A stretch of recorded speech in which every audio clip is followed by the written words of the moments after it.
Looking at our world from a theological perspective. This is the Theology Central Podcast, making theology central. Good morning, everyone. It is Thursday, February the 10th, 2022. It is currently 10:38 a.m. Central Time, and I'm coming to you live from the empty sanctuary of Victory Baptist Church located right here in Ovalo, Texas. Now, there is something that I have been talking about. It seems like forever. I can really trace it back specifically to my, 4-year verse-by-verse study of 1 Corinthians. Because every week when I would stand behind the pulpit that I'm currently looking at, because I'm here in the back of the sanctuary, so standing behind the pulpit that's up there in the front of the church, I'm at the back of the church.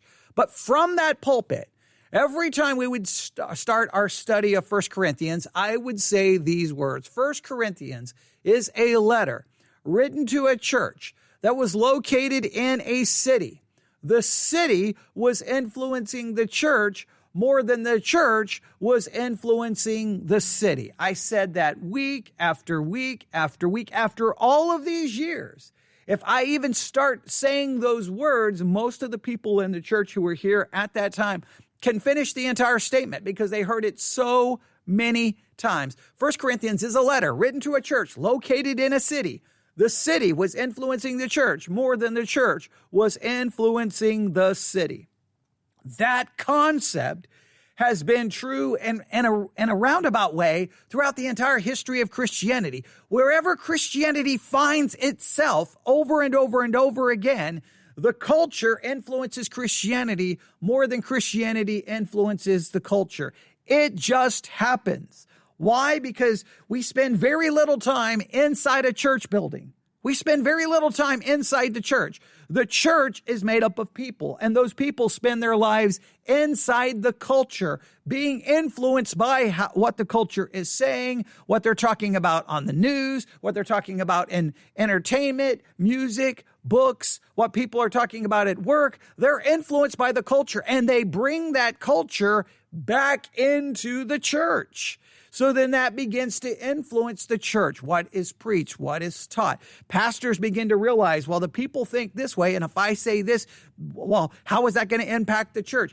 A lot of factors come into play here, but it's just the reality that what goes on in culture influences the church in some way, shape, or form. Now, in many cases, the church is very slow and I think is reactive instead of proactive. Sometimes the church is very slow to look at what's going on in the culture going, okay, right there. Okay, we need to start talking about that today. Usually we start talking about it almost after everyone's already moved on to the next thing. The church is like, hey guys, remember this? Everybody's like, no, we've already moved on from that. The church sometimes is very slow. So I like keeping my ear to the ground, using that illustration, to hear what is going on. I can remember I grew up in Buffalo Gap, Texas, and right there, like you walked across the street from my house, there was like an older house, and then you just went around that house through the backyard, and then right there was basically the railroad tracks was just, a block away, less than a block away from my house, and I spent a good portion of my childhood playing on those train tracks, on those railroad tracks. Walking up and down the tracks. If they had left any train cars that were left to the side, sometimes there was like a separate track there. They would leave these train cars there. We played all over those train cars, crawled inside of them, out on top of them. Constantly. We would run when the train came through Buffalo Gap. Sometimes it would slow down and we would hop up on the train, ride it for, a little ways and then try to jump off. Wasn't always smart, especially when the train started speeding up. And we could have been, gravely, we could have been seriously injured, but we didn't think about any of those things. But yeah, I spent a lot of time on the train tracks. And one of the things you would do is because sometimes this would happen. You're just out on the train tracks and we're just playing and talking. And next thing you know, sometimes you wouldn't even realize, and the train would literally be on you and you didn't even hear it coming. You'd think you would, but at some point you just become so used to the sound. And so there were a couple of times we came really close to getting hit by a train. But a lot of times what we would do is you could put get down on your hands and knees and put your ear on the rail for the train tracks. And sometimes you could almost you place your ear there, and I can't really explain it. You could almost hear a rumble letting you know the train was somewhere close. And so I like to keep, in a sense, place my ear down to the ground to kind of hear, where is culture going? What's going on within the culture? So I watch and listen to news, not because I want to get caught up in all of the political back and forth that has so hijacked Christianity, but I like hearing what's going on, what the world is saying, what's going on in the world, because I know what's going on in the world comes inside the church. And sometimes what happens inside the church is when they start talking about what's going on in the world, they don't reflect a biblical perspective. They reflect the cultural perspective. And the church has to constantly fight this. That's why we have to know, hey, this is what's going on in the world. Hey, here's a biblical perspective on that. You're thinking about it.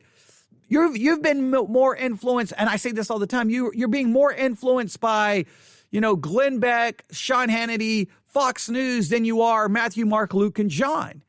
And I just think that there's always that's something to always constantly.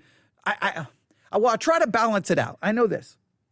You can run around and try to address every cultural issue over and over and over and over and over, and try to say, here's the biblical way to think about it. Here's the biblical way to think about it. Typically, you're going to get pushback, and Christians are going to just fight you and fight you and fight you and fight you. So I've kind of learned that's just, at times, that can just become a exercise in futility. So one thing I really realized, that the best thing you can try to do, first and foremost, is by trying to get Christians to actually study the Bible. So that's why we do the Bible study exercises, because I want people to actually study the Bible.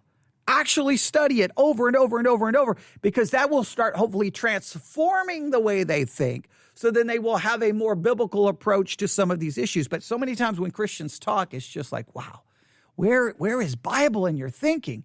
It's so political. It's so cultural. It's either so American. I'll speak here in America. It's like, that's just the typical American way of thinking, or that's the typical, I'm here in Texas, that's such a Texan way to think. And it's like, where is the Christian way to think? So first you got to just give people the Bible as much as possible. But there are times you got to say, hey, this is what's going on in the culture. And right now within culture, there is this massive push in so many different ways that people don't want to be, put it this way, there's a pushback on anything that would make them feel guilt or make them feel uncomfortable. In other words, not just guilt or being uncomfortable, there's this desire that if I don't want to hear it and I don't like it, then I want it silenced and I want it removed. Right? So if there's teaching about something in the public school system, I don't want my kids hearing that. That can make them feel guilt. That can make them feel uncomfortable. I don't want them to hear that. There's books in the library that I don't want them. And it's like we want it removed, banned, silenced, censored. It's infiltrated every aspect of life, the world and Christianity. It's like if we did a report about the church in Tennessee burning books, and I can constantly play audio of parents yelling and screaming at school board meetings about, I don't want this taught to my kids, and I don't want that book, and it's insane. Everybody wants to only hear what they want to hear. They only want to hear the perspective they want to hear. They don't want to hear any different perspective. And if they hear a different perspective, they want to silence it. They want it removed. And this is true of every side, conservative, liberal.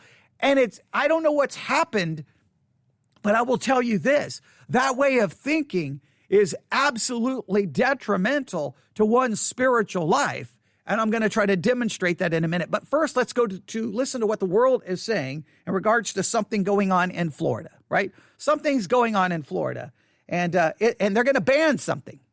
They want to ban anything, I guess, that will make someone feel guilt or be uncomfortable. I don't want to get into the politics of this as much as I want to just talk about how this is applicable to the church, right? But let's go to Florida. Let's listen to this. This is from NPR. I heard this, I don't know, the other night, 1, 2 in the morning, where I'm listening to news podcast. And as soon as I got up and said, okay, I gotta save this because this could serve as a good illustration. So just think about how the culture influences the church, and how this way of thinking that you're going to hear in this news story, I want you to think about how has this infiltrated the church, Not just recently, but a long time ago. You tell me. Here we go. More than a dozen states have placed restrictions on how race and inequality are taught in schools. Florida is one of them, and the state's governor wants to go further. He's proposed a bill that would ban schools and businesses from teaching subjects or conducting training that would cause white people to feel guilt or discomfort on account of their race. Okay, so they've placed restrictions now on how you can talk about race and inequality, right? And this all really goes down. Now, we could get into this about critical race theory. Remember, I have said that I believe critical race theory became the boogeyman. I think critical race theory became this mysterious villain that everyone's like, we've got to stop critical race theory, critical race theory, critical race theory. So if anyone stands up and says, hey, guys, I don't know if you know this, but the United States of America used to, sell human beings as property. It was called slavery. America practiced it. America, in many aspects, was built using slaves. America denied people of a certain race civil rights. They weren't allowed to do this. They weren't allowed to do that. That is horrible. And it's like, as soon as you say anything like that, that's critical race theory. I don't want it in my school. I don't want my kids to hear it. I don't want my kids to feel bad. I don't want them to think America was ever bad. And it's like, calm down. So there's all of these. Now it's becoming a very political thing, right? So if you talk about racism or slavery or the civil rights movement and how Jim Crow laws or many things in the United States, the history of the United States of America, people will immediately accuse you of being woke or being liberal. And it's like, whoa. What has happened now? So we're going to pass a bill that would prohibit anyone from feeling like you can't teach anything that would make someone feel uncomfortable or feel guilt because they are white. Hey, if you feel uncomfortable because you're white, if you feel any guilt because you're white, then we're not going to allow that subject to be taught. That's the way it's going to work. That's the way it's going to work. I don't know about you, but if I'm sitting in a classroom and let's say I've got 5 fellow classmates who are all they are Native American. They are part of different tribes, right? Comanche, Apache, whatever tribes. And I'm just mentioning tribes that I know from this area. There's lots of different Native American tribes. And we're studying a segment in history about the Native Americans basically, being removed from their land, placed on reservations, all of the horrible things that occurred in the history of the United States of America. I'm going to feel a little uncomfortable and feel guilty that occurred. I'm going to feel bad. Now, even though I had nothing to do with it, I am still going to feel bad that basically white people moved into areas and took lands from other people. Now, I know you can say, well, the tribes were doing this. I understand that there's always lots of different, well, what about them? And what about this? And what about that? The bottom line is you can point to other behavior to try to justify bad behavior, but it was still bad behavior in what occurred. It was horrible. Here in the Abilene, Texas area, there's a museum. It's really cool. It's called Frontier, Texas. And you go through and there's like these holograms and they tell you the story of this area of West Texas. And there's this one absolutely horribly disturbing display. You walk in and it's like this stack. It goes all the way to the ceiling. Now they may have changed it now, but it was there. And it shows basically like the bones of buffaloes, right? This just huge stack. And they talk about this period of time where basically they paid white people lots of money to go kill as many buffalo as possible, to just slaughter them because they were trying to take away the food supply and trying to basically starve out Native Americans and take away things that were absolutely essential for their survival. It's a horrible, horrible thing. I mean, and they have just all of this information about this horrible thing that took place. It's absolutely disturbing. Well, if you're sitting in a class and you're like, well, that's, I can say I didn't do it, but I do feel horrible that occurred to Native Americans and that white people were responsible for that. But I want it taught.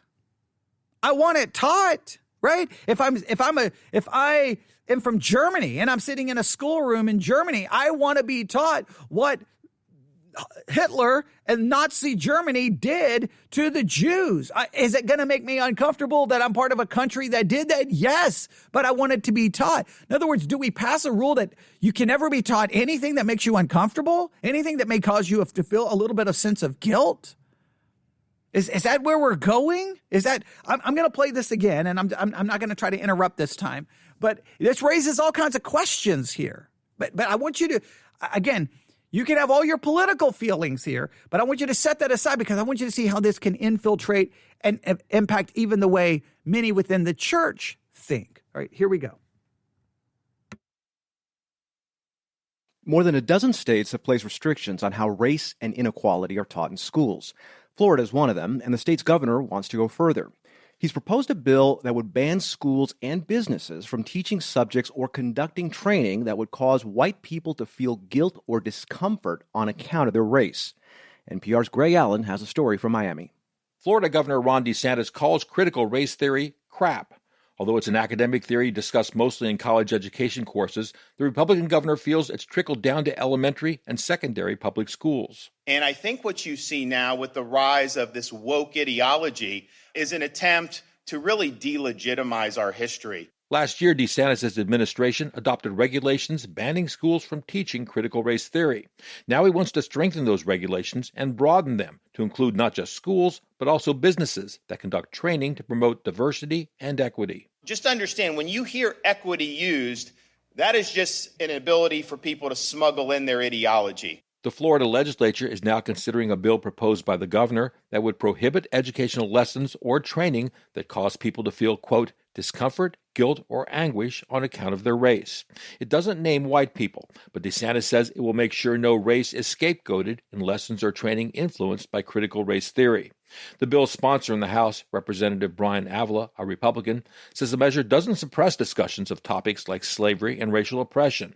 But others ask, how can teachers be sure a discussion of disturbing historical events like slavery won't make some students uncomfortable? At a House hearing, Avila said he believes teachers know what they should and shouldn't say.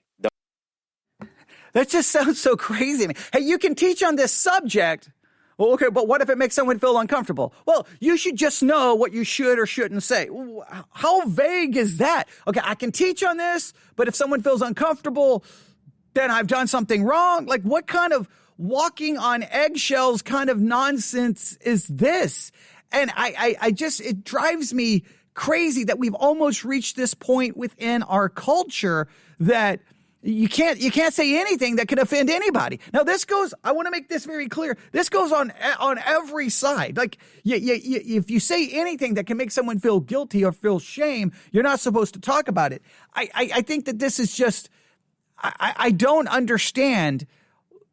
We should teach history based on what occurred. It's like this on one side, hey, you better never say anything negative about America. Never. Well, wait a minute. No. There's some negative things. Look, let's look at it from a theological perspective, okay? And I know this is going to come shocking, but a theological perspective will be very different than this political nonsense. A theological perspective is this: whenever you study history of any country, of any race, of any people, of any geographical region, guess what's going to be a critical part of that study? You're going to study the horrible, horrible things those people did. Because here's one thing that is true of all people, of all nations. There is wrong and sin in their history because wrong and sin is the natural occurrence of human beings. We can't ignore that. Like, I don't even like, same thing comes to, for me, like if there's a statue there of someone and that statue seems to be celebrating someone who did horrible things and people want to remove the statue, I would be like, no, keep the statue there, but let's place something with it, alongside, connected to it, that gives the fuller picture. Yes, this person did this thing. The statue was originally built to celebrate the person doing A, B, C. However, the fuller story is this person also did the following 3 or 4 things, because it will demonstrate the reality of all people and of all of every situation. There is good and there is bad because sin and failure is the norm of the human experience. But what is that? You can teach on it, but you can't make anyone feel uncomfortable. You can't make anyone feel uncomfortable. So then let's just not teach anything, right? Like because anything has the potential of making someone feel guilty or uncomfortable. Let's not teach anything. Okay, at that point, just go to school and just sit there because everyone's afraid to teach anything because as soon as you start teaching it, critical race theory is everywhere now. It's like the omnipresent subject that just no matter what is said, I think that's critical race theory. The average person who condemns critical race theory would not, if I brought them an academic book on critical race theory, they probably wouldn't even be able to identify it. But if I bring a book that's definitely not critical race theory, but just says anything about race, they'd be like, that's critical race theory because it says, racism existed. How dare you write a book that says that? Like, it's reached levels of insanity that we've reached this point. Now, I think when you talk about any history, put it this way, no group is exempt from, when studying history, pointing out the wrong and bad and evil that group was involved in. I don't care what country, I don't care what people, because you can always, put it this way, you look at anyone's history, there's going to be, in a sense, skeletons in the closet. And the study of history has to be the good, the bad, the ugly.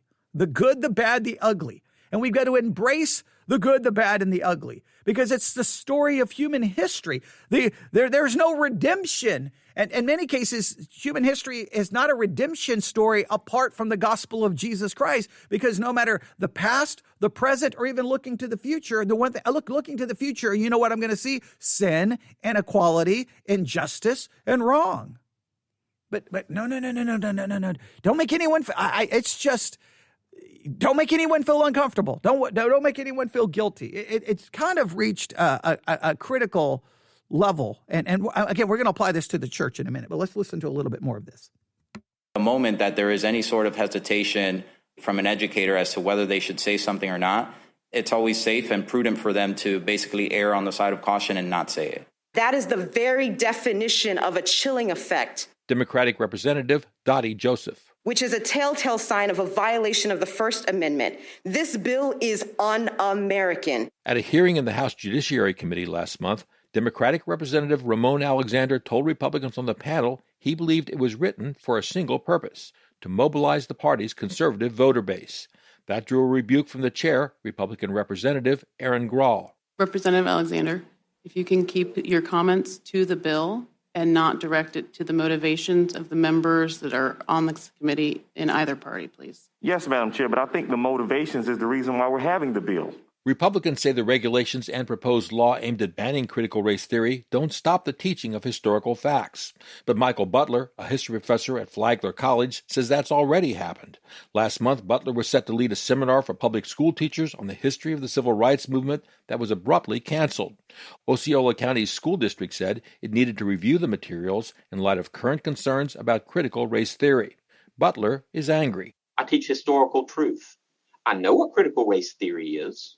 And what I was teaching was absolutely in no way, shape, or form critical race theory. Osceola County School District says it remains committed to teaching, quote, the facts and realities of the history of our country.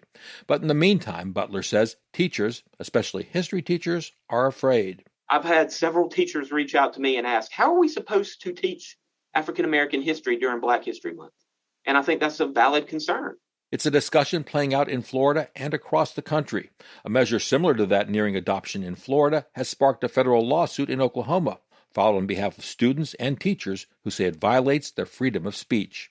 Greg Allen, NPR News, Miami. Now, we can talk about how that's playing out in society and culture. Everyone has their opinions. I think it's ridiculous. I think I think everyone's lost their minds. Whenever you teach anything, there's a good chance someone's going to be uncomfortable and someone's not going to like it. Right? In fact, the definition of uncomfortable. Let me find it right here. Uncomfortable. In fact, where's the definition here? There it is. Uncomfortable. causing or feeling a slight pain or physical discomfort, causing a feeling of unease or awkwardness. Like, there's so many subjects that can make you feel uneasy or can make you feel awkward. They can be, but they have to be taught. Like, we reached the point that no one can feel uneasy. No one can feel awkward. We've got to silence anything and everything. We don't want people to feel guilty. We don't want people to feel bad. We want to basically remove all negative feelings that can occur in the process of teaching a very uncomfortable subject. That's just, that cannot be the way we approach it. We have to talk about it. We have to deal with it. And I'm tired of that. Like it's just reached a level of insanity to me. It's reached a level of insanity that you can't speak of it. Right. Like, I mean, it goes, and I just want you to make sure you realize it goes both ways. It goes both ways. Like, if you say anything about race, now it's immediately critical race theory, and people lose their minds, right? And if you even push back on saying, come on, guys, critical race theory is not the boogeyman that's going to destroy us all.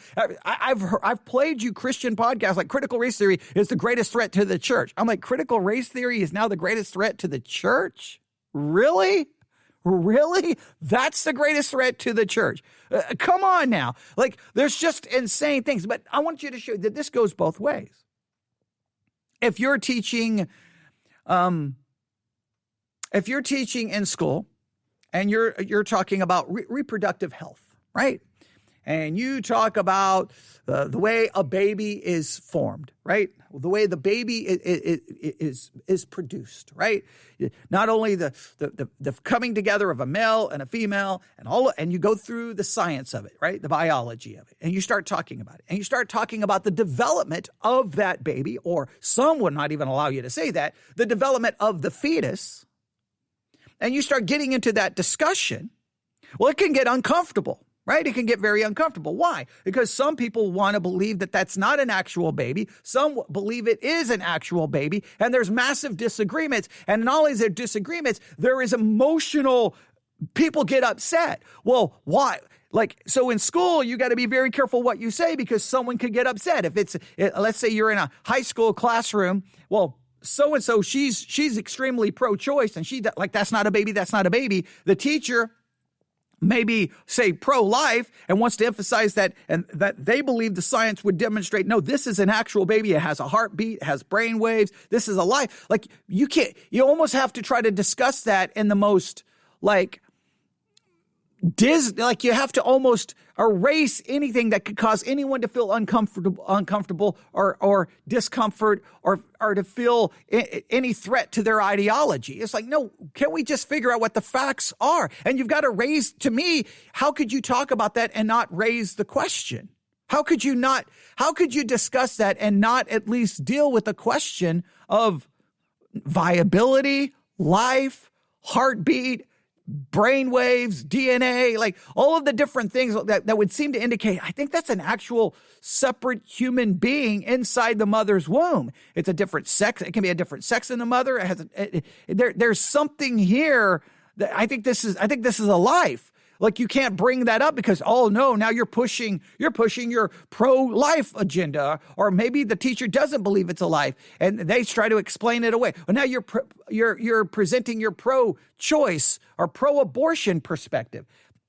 How many different subjects are we going to have to get down to? We're like, you know what? You can't say that. You can't say that. You can't say that. You can't say that. You can't say that because you're going to offend. You're going to offend. You're going to offend. This happens on the right, happens on the left.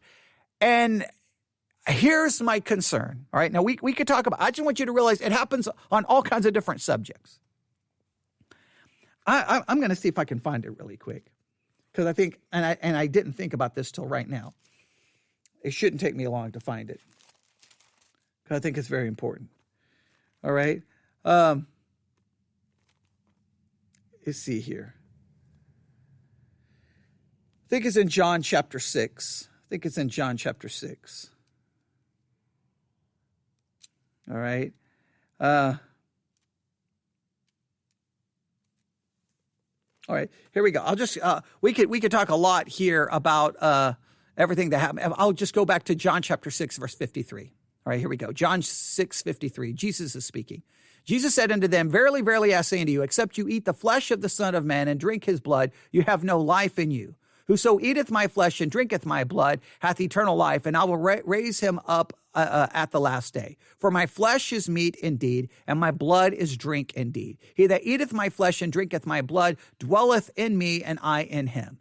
As the living Father hath sent me, I live by the Father. So he that eateth me even shall live by me. So this is that bread which came down from heaven, not as your fathers did eat manna and are dead, but he that eateth of this bread shall live forever. These things said he in the synagogue as he taught in Capernaum.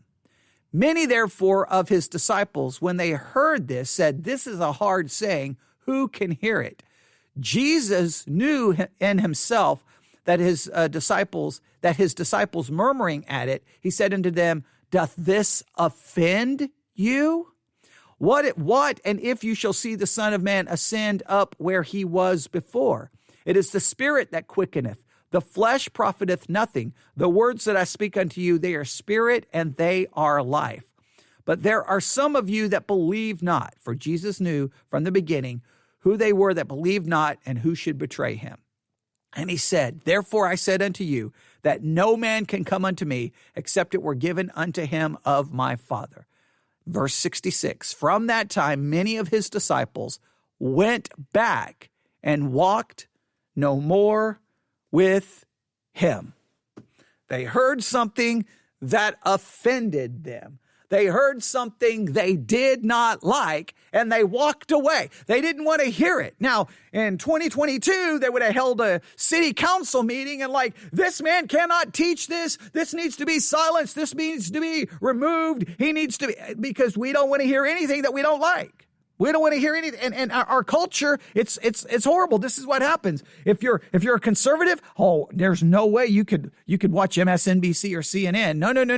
You can only get your news from Newsmax or Fox. And if you're liberal, absolutely not. I cannot watch Fox. I cannot watch anything. We only listen to what we already agree with because we don't want to hear anything that would challenge us, anything that would give us a different perspective. I've said this so many times. I've tried to tell Christians, when it comes to news, don't just listen to one source. Listen to news from CNN to MSNBC to BBC, Sky News, Al Jazeera, anything you can get your hands on. You listen to everything. You want to hear every perspective possible because because sometimes you'll hear something and start thinking a certain way, and then you'll go listen to something from a completely different perspective, and you're like, well, wait a minute. And I was starting to think that way. Now I'm not so sure that's the correct way of thinking. I've done that so many times. I'll be hearing all of this discussion about a news story, and I'll form an opinion. I'm thinking, man, this is the way it is. And then I'll go listen to something from a completely opposite perspective, and I'll be like, well, wait. Man, I think I was wrong on that. That's why it's needed to hear as many different voices as possible. And hopefully those voices that we're listening to are voices that care about facts and accuracy and truth. That's a whole different discussion. But the point is, you've got to hear different perspectives. But we don't want to hear anything. Well, guess what? That mindset that's so prevalent in the culture, I think is now in the church. And as soon as a pastor says something, there's been lots of discussions about this. Okay, pastors, there's a lot of your people in your church sharing misinformation all over the internet. They're all over Facebook. They're all over social media. They're sharing conspiracy theories. They're sharing misinformation. Don't you think you need to condemn this from the pulpit? Because the Bible says, do not bear false witness. The Bible says, put away lying, speak the truth. Don't you think you have to go after your people for sharing this stuff? And many pastors are like, I don't want to get near that. I don't want to get anywhere involved in that. They want to share false information. I don't want to, because it's going to offend. You can't be challenged about that. Pastors know now that there's some subjects, anything that would have anything that would possibly have any connection to anything political. There's like, I don't want to get too close to that. That could get me in trouble. That can't happen. We've got to be willing to say what will possibly offend and make people uncomfortable, it has to be said. But you can't challenge people on anything. Look, I know this from my own personal experience. I've told the story, but I have to tell it again. All right. We got an opportunity many years ago to be on a local Christian radio station. Every Sunday morning, I think it was at 9:30 a.m. is when our time slot was, from 9:30 to 10.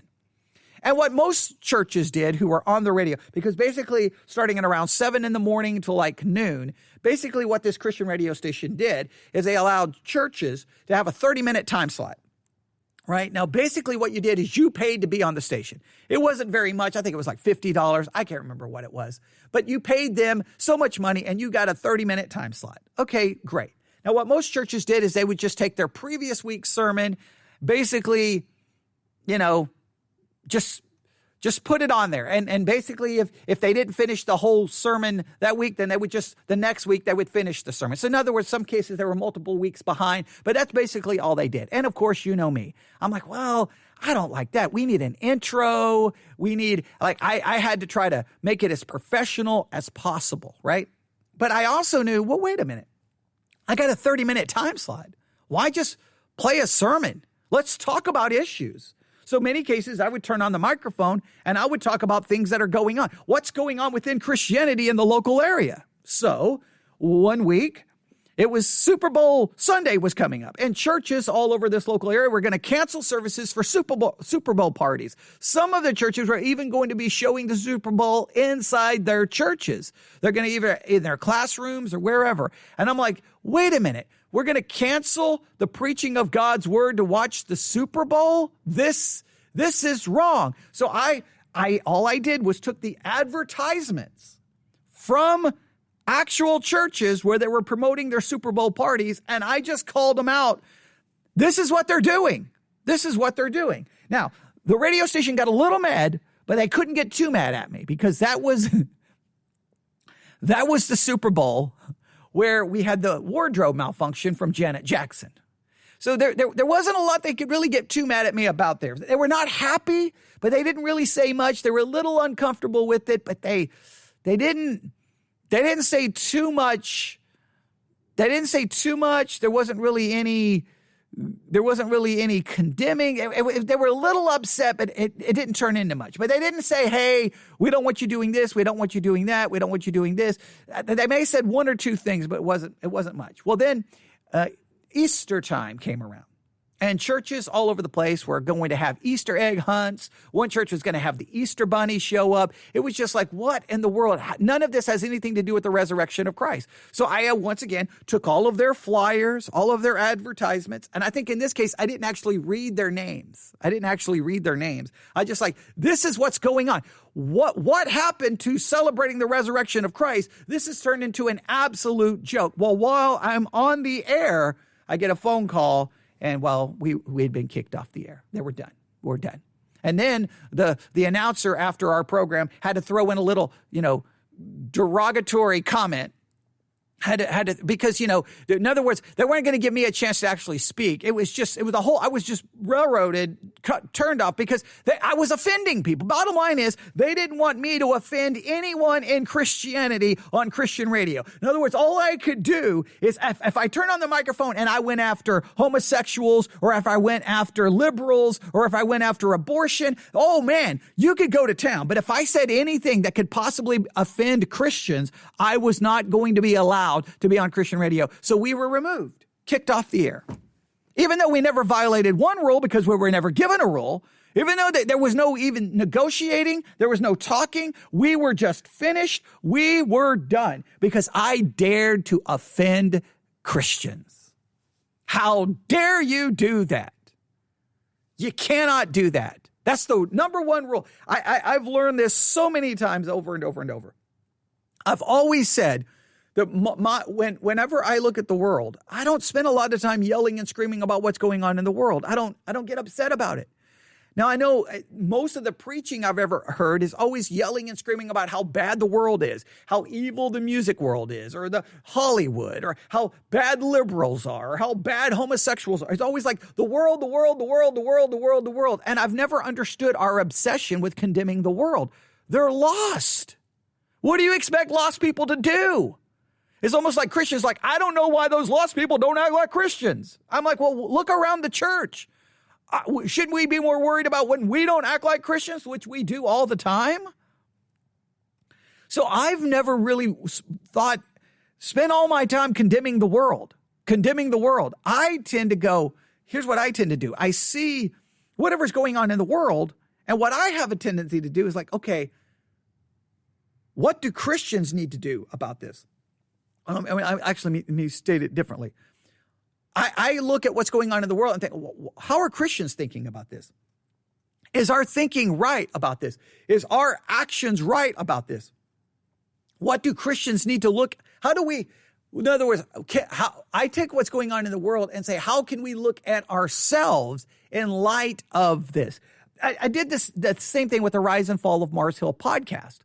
A lot of people listen to the Rise and Fall of Mars Hill, and all they wanted to do was talk about how messed up Mark Driscoll was and condemn Mark Driscoll, condemn the mega church movement, condemn. And I'm like, well, wait a minute.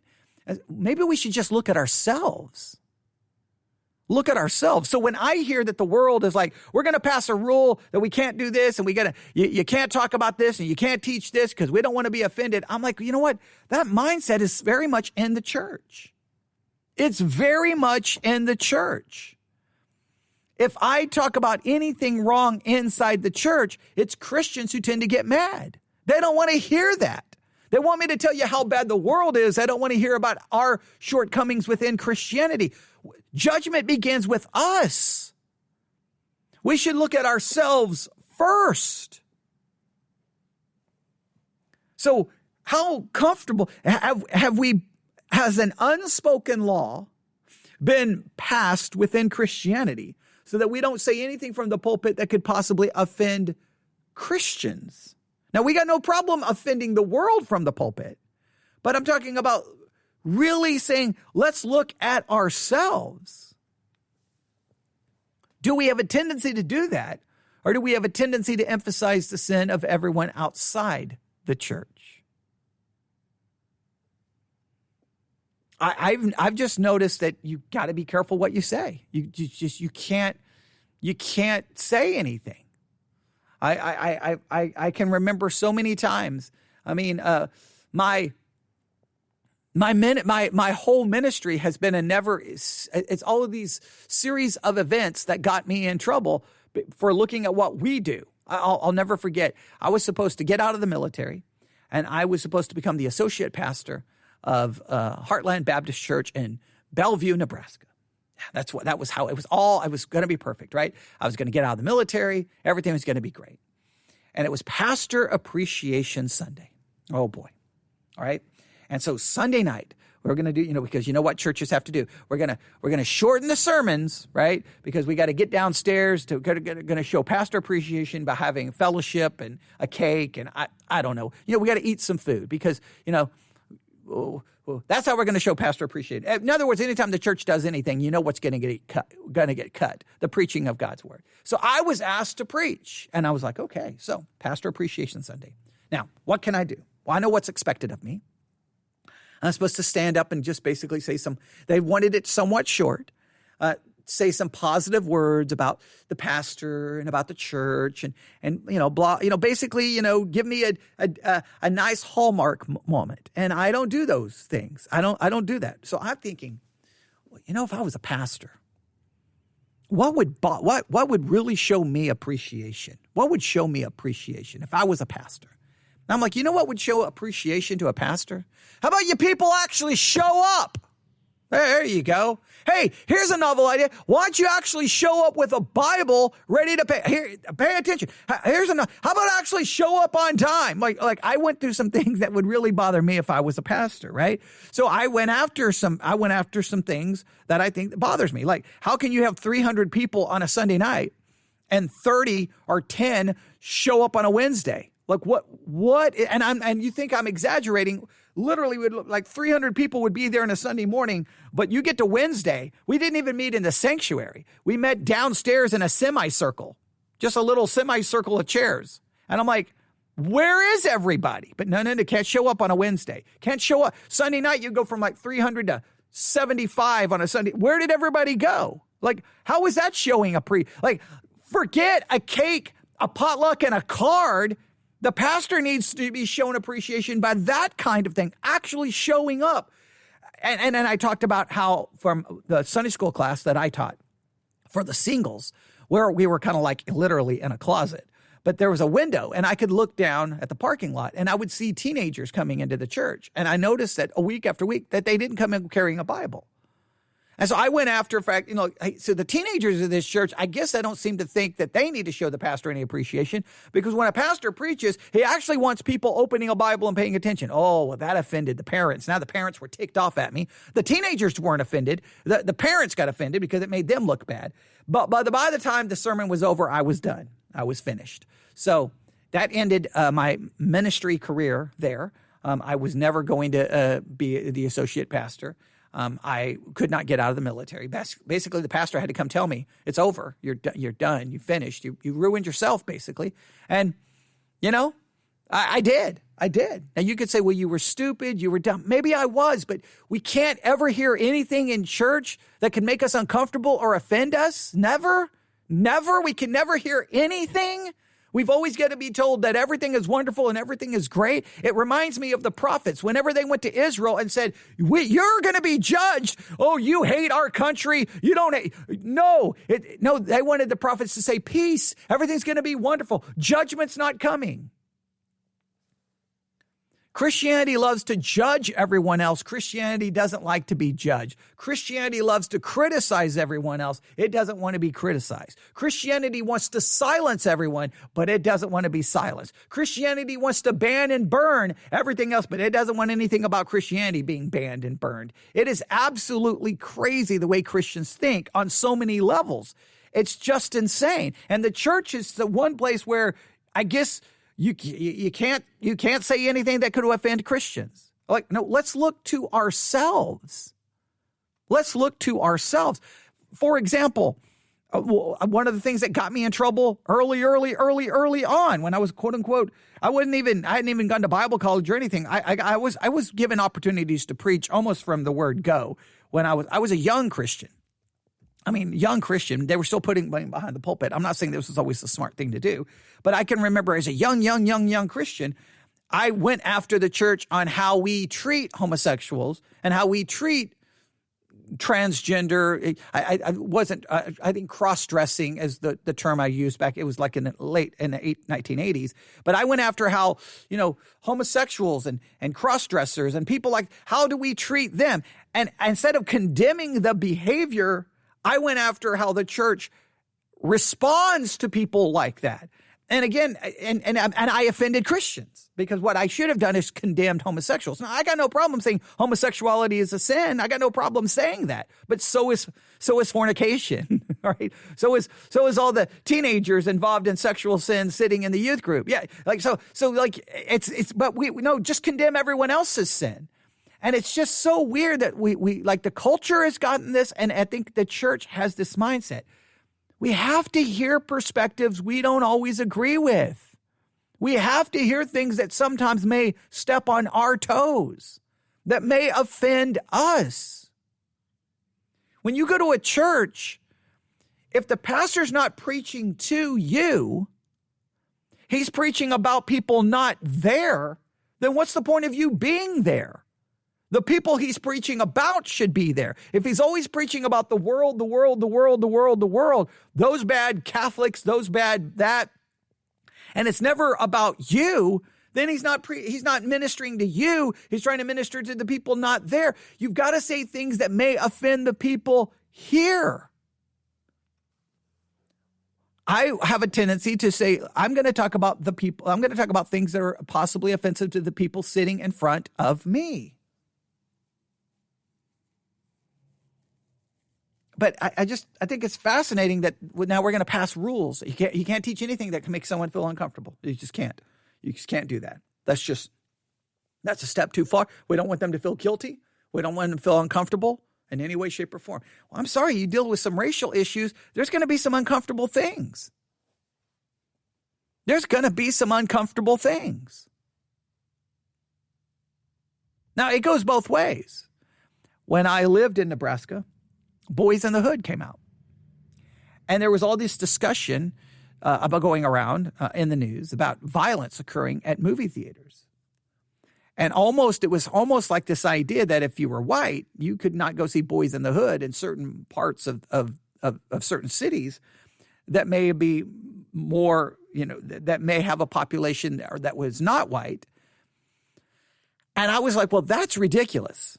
That's absurd. That's absurd. You cannot tell me that I should not be able to go to a theater that is not filled with white people and I'm being white to see this movie. If this movie is about what's going on in the inner city, then as someone who's never lived in the inner city, who doesn't know that experience, people should want me to be there so that as a white person, I can understand what people of color may experience within the inner city. So I was like, no. So I looked and like, okay, what theater can I find in the Omaha area that is the least white area that I can possibly find? I'm like, I'm going to go because I am not going to be intimidated by that. I cannot stand that kind of nonsense. So I'm like, I'm going. So I went.